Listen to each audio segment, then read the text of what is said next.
So we're joining the Dolphins on this 3rd and 5. Ball is on our 13. We're now in the second quarter. Let's see what we do. So now a quick look at the passing tree. The formation is we're on spread left hip. I've just called it hip because you can see Grant at the top of the screen.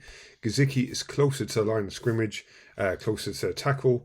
Then we've got Bowden and Ford at the bottom. In terms of routes, we've got Grant at X and Ford at Z.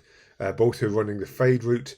I believe Bowden was running maybe a go or deep crosser, but he eventually sees Tua scramble and works back towards him. And Gesicki is running the banana route across the middle of the field. Now looking at the defensive coverage, it's just purely designed to confuse Tua. There's a safety in the middle of the field as he looks across the line of scrimmage. All of the DBs are in press position, indicating cover 1. There's 6 defenders up on the line of scrimmage, but through this really messy picture, you can see that eventually becomes cover 2. The 2 safeties drop, and then everybody plays their zones, keeping all the receivers in front of the first down marker.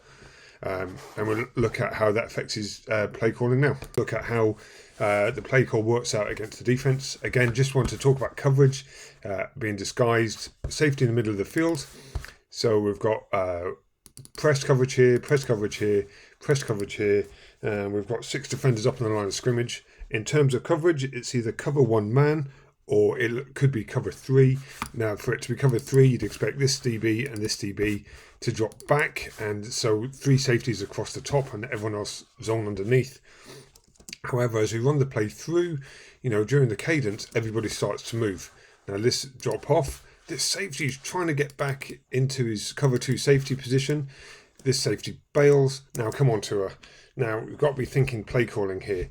We know that on the outside with Grant and Ford, we've got 2 fade routes released towards the sideline, run down it.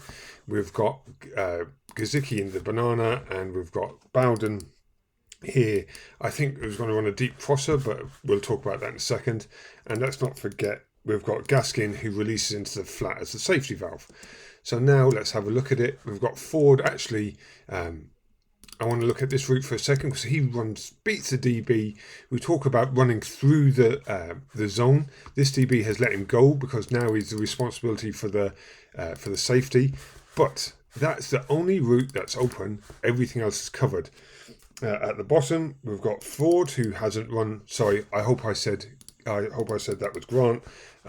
This is Ford at the bottom. Ford is still being covered because the defender is still covering his zone. Ford's not quick enough to run through it. Good coverage here on Bowden. God, there's 3 defenders waiting on Gesicki here. And right now we can see Gaskin come into the flat. But right now, Tua hasn't even looked at this Grant route.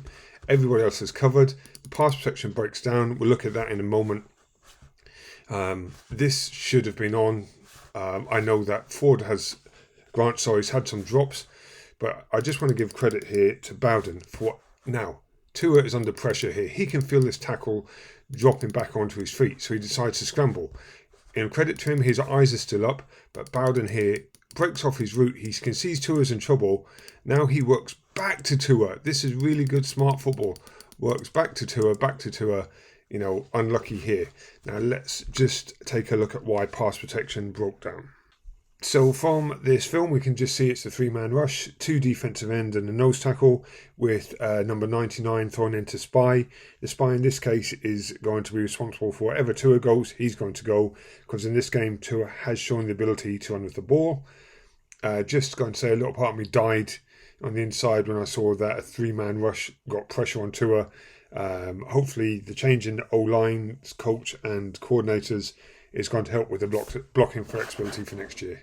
Okay, so now just going to look at pass pro, why it falls down. So we've got 51, 91, 98 rushing. This is going to be the fracture point. Just our right tackle, Hunt, just gets beat. But 99 is the Spy, and we'll come back to that at the end. So right now, this is creating a lot of confusion. I know it's only a 3-man rush, but this creates confusion. Carrera's, we're obviously worried about 42. We're going to see everyone slide to that way. And so this is one thing that does bother me though, is we've got Davis here, an experienced offensive lineman. He sees both of these. He sees 54 turn his hips. He has to stay because 99's hips are square. This guy can still affect a rush. He realizes too late that we're in trouble here.